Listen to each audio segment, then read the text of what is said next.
Assalamualaikum warahmatullahi wabarakatuh. Selamat pagi kepada Ibu dosen dan teman-teman sekalian.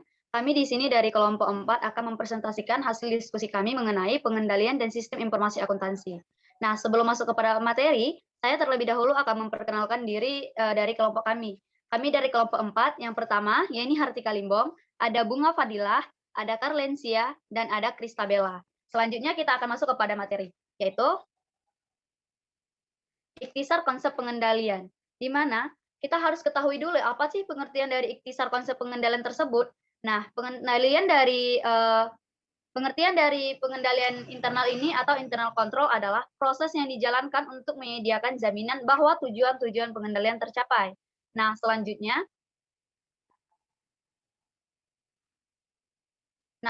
ada tujuan dari pengendalian internal, di mana tujuan dari pengendalian internal ini yang pertama ada mengamankan aset. Kita ketahui bahwa aset yang dimiliki perusahaan adalah bagian yang sangat penting dalam kelangsungan operasional perusahaan. Yang kedua ada mengelola catatan dengan detail yang baik untuk melaporkan aset perusahaan secara akurat dan wajar. Di sini, jika mengelola catatan, kita harus melakukan hal tersebut secara detail ataupun secara jujur dan benar. Selanjutnya ada memberikan informasi yang akurat dan reliabel. Nah, selanjutnya ada menyiapkan laporan keuangan yang sesuai dengan kriteria yang ditetapkan. Selanjutnya ada mendorong dan memperbaiki efisiensi operasional. Nah, selanjutnya ada mendorong ketaatan terhadap kebijakan manajerial yang telah ditentukan. Dan yang terakhir, ada mematuhi hukum dan peraturan yang berlaku. Setiap perusahaan mempunyai aturan-aturan, maka kita harus mematuhi hal tersebut. Nah, selanjutnya ada fungsi. Yang pertama ada pengendalian preventif, yang kedua ada pengendalian efektif, dan yang ketiga ada pengendalian korektif. Nah, pengendalian dari preventif ini sendiri memiliki arti pengendalian yang mencegah masalah sebelum terjadi. Kita ketahui bahwa pada perusahaan banyak masalah yang terjadi. Nah, pengendalian preventif inilah yang berupaya ataupun yang berfungsi untuk mencegah hal tersebut sebelum terjadi. Dan yang kedua ada pengendalian efektif. Pengendalian efektif ini memiliki arti yang didesain untuk menemukan masalah pengendalian yang tidak terelakkan, di mana setiap perusahaan memiliki masalah, maka pengendalian efektif inilah yang berfungsi di dalamnya. Selanjutnya ada pengendalian korektif, di mana pengendalian korektif ini pengendalian yang mengidentifikasi dan memperbaiki masalah, serta memperbaiki dan memulihkan dari kesalahan yang dihasilkan. Nah, untuk selanjutnya, nah, di sini ada kategori pengendalian internal, di mana kategori pengendalian internal ini yang pertama ada pengendalian umum atau general control, di mana pengendalian yang didesain untuk memastikan sistem informasi organisasi serta pengendalian lingkungan stabil dan dikelola dengan baik. Dan yang kedua ada pengendalian aplikasi atau aplikasi kontrol, di mana aplikasi kontrol ini pengendalian yang mencegah, mendeteksi, dan mengoreksi kesalahan transaksi dan penipuan dalam program aplikasi. Selanjutnya,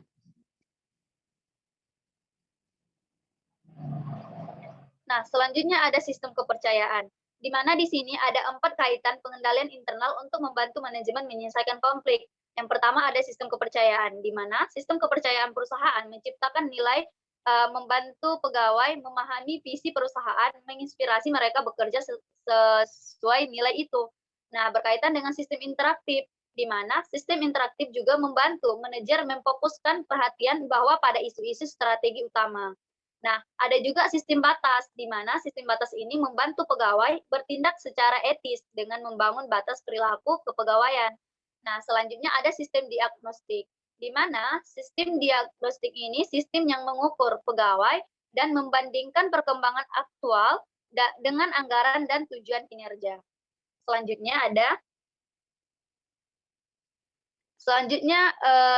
Serbanes Akli Act, di mana undang-undang yang dimaksud untuk mencegah kejahatan laporan keuangan, membuat laporan keuangan lebih transparan, memberikan perlindungan pada investor, memperkuat pengendalian internal pada perusahaan publik, dan menghukum eksekutif yang melakukan kejahatan. Nah, di sini ada aspek penting SOX, di mana yang pertama ada Public Company Accounting Act, di mana ada aturan-aturan baru bagi para auditor. Selanjutnya ada peran baru bagi komite audit. Nah, ada juga aturan baru bagi manajemen. Dan yang terakhir ada ketentuan baru pengendalian internal. Next, selanjutnya akan dijelaskan oleh teman kami, Kristabella. Untuk selanjutnya, saya akan membahas submateri kerangka pengendalian. Kerangka pengendalian ini terbagi menjadi 3. Yang pertama ada kerangka COBIT. Kerangka Control Objective for Information and Related Technology atau disebut juga COBIT adalah gabungan standar pengendalian yang memungkinkan manajemen untuk membuat tolok ukur praktik-praktik keamanan dan pengendalian lingkungan TI. Para pengguna layanan TI dijamin dengan adanya keamanan dan pengendalian yang memadai, dan para auditor memperkuat opini pengendalian internal dan mempertimbangkan masalah keamanan TI dan pengendalian yang dilakukan. Prinsip COBIT meliputi 5 hal: memenuhi keperluan pemangku kepentingan, mencakup perusahaan dari ujung ke ujung, mengajukan sebuah kerangka terintegrasi dan tunggal, memungkinkan pendekatan holistik, memisahkan tata kelola dari manajemen. Selanjutnya ada kerangka pengendalian internal COSO. Committee of Sponsoring Organization atau kita sebut COSO menerbitkan pengendalian internal atau internal control, kerangka terintegrasi atau integrate framework yang diterima secara luas sebagai otoritas untuk pengendalian internal yang digabungkan ke dalam kebijakan untuk mengendalikan aktivitas bisnis. Selanjutnya ada kerangka manajemen risiko perusahaan COSO. COSO mengembangkan kerangka kedua yang disebut manajemen risiko perusahaan atau Enterprise Risk Management. Kerangka terintegrasi IRM. Prinsip IRM adalah menciptakan nilai bagi pemilik, memutuskan banyaknya ketidakpastian yang diterima saat menciptakan nilai, ketidakpastian menghasilkan risiko, ketidakpastian menghasilkan peluang, mengelola ketidakpastian, dan mempertahankan nilai.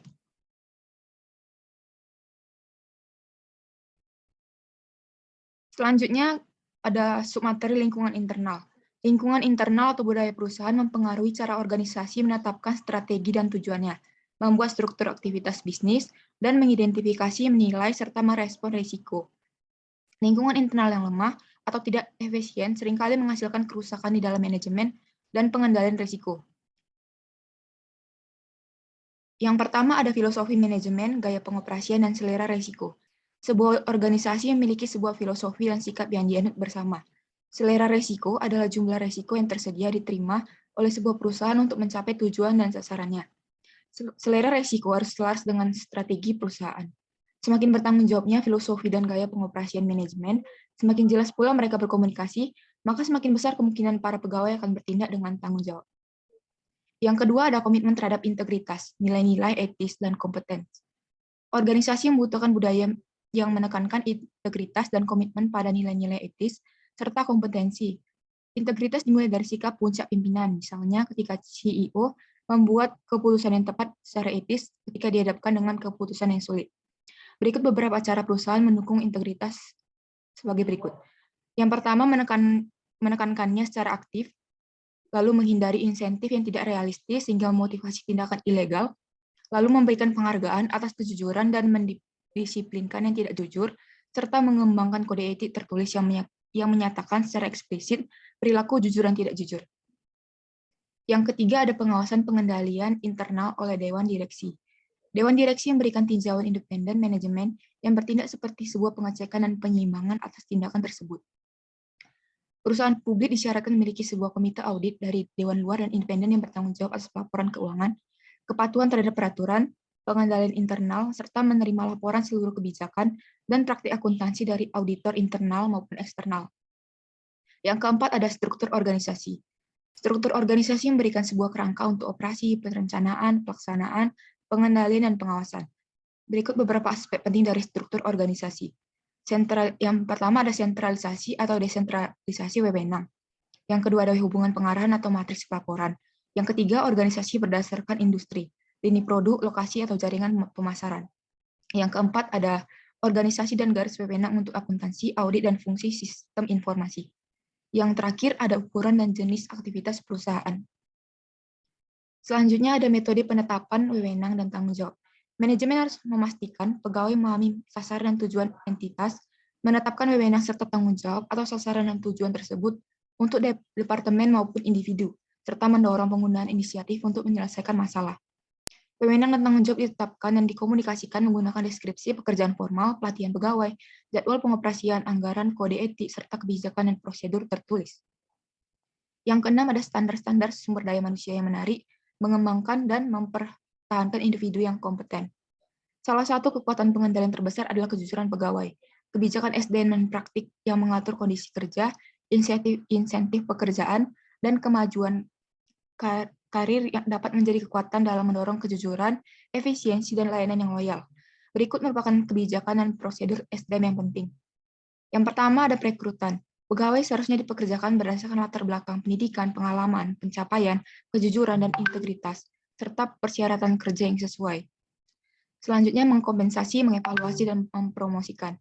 Pegawai seharusnya diberikan penilaian kinerja secara periodik untuk membantu mereka menilai kelebihan dan kelemahan mereka, serta memberikan promosi berdasarkan kinerja dan kualifikasi mereka. Yang ketiga ada pelatihan.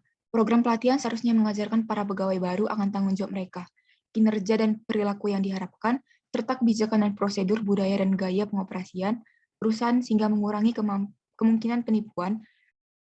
Selanjutnya ada pengelolaan pegawai yang tidak puas. Hal ini dapat dilakukan dengan menyediakan sarana untuk pegawai mengatasi perasaan tersebut seperti penyediaan konseling pegawai. Lalu yang berikutnya ada pemberhentian. Pegawai yang diberhentikan harus segera dipindahkan dari pekerjaan yang sensitif dan ditolak aksesnya ke sistem informasi. Yang terakhir ada menuntut dan memenjarakan pelaku. Sebagian besar penipuan tidak dilaporkan atau dituntut karena dapat menciptakan public image yang buruk, menguak kerentanan sistem yang malah menarik lebih banyak penipuan atau hacker. Penegak hukum juga kurang memiliki kecakapan komputer dan kurang tertarik pada penipuan yang tidak menimbulkan kerusakan secara fisik, serta ringannya hukuman untuk penipuan komputer. Yang terakhir ada pengaruh eksternal. Pengaruh eksternal meliputi persyaratan-persyaratan yang diajukan oleh Bursa Efek dan Financial Accounting Standards Board atau FASB.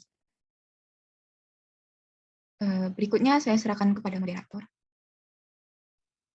Baik, itulah tadi hasil presentasi kami. Apabila ada kesalahan atau kejanggalan dari paparan materi, kami mohon maaf dan kami akhiri. Assalamualaikum warahmatullahi wabarakatuh.